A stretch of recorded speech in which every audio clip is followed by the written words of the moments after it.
Good afternoon, leaders. I wanted to send out a short video going over Friday's Future Story Prep lesson on suicide awareness.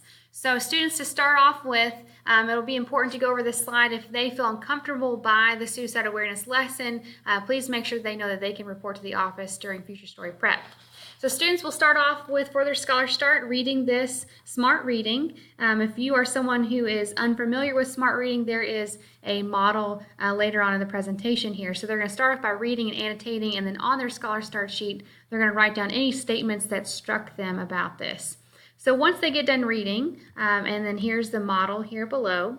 Once they get done reading, we have some think, pair, share there where they're thinking about how this reading might have challenged their assumptions and what stuck out to them in the reading.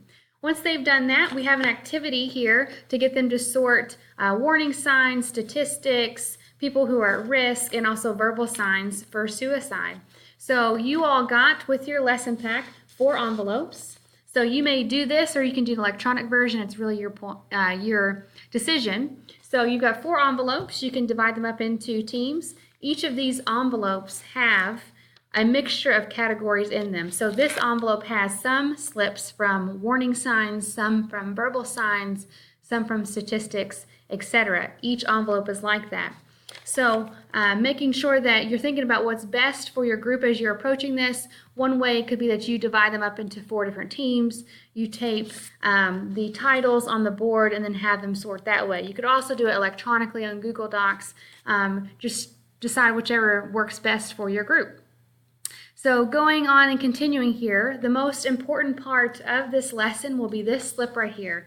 So this absolutely has to be collected from each and every student before they leave that day. So if you feel like you are running close on time, please make sure to make time for this. This is where students are signifying if they need help or not. So we will have people on site on Friday to help out students who may need it. So please make sure that you take this up at the end of Future Story Prep, and we can see which students need help or not, and we'll be around to collect these slips. So this is the last lesson for the Citizenship Unit 1. So please remember that we have criteria for grading and assessment on the Future Story Vision. There's the categories are on there. There's a model for how to assess students on the rubric and a video as well. Please let me know if you have any questions. I hope you guys have a wonderful day.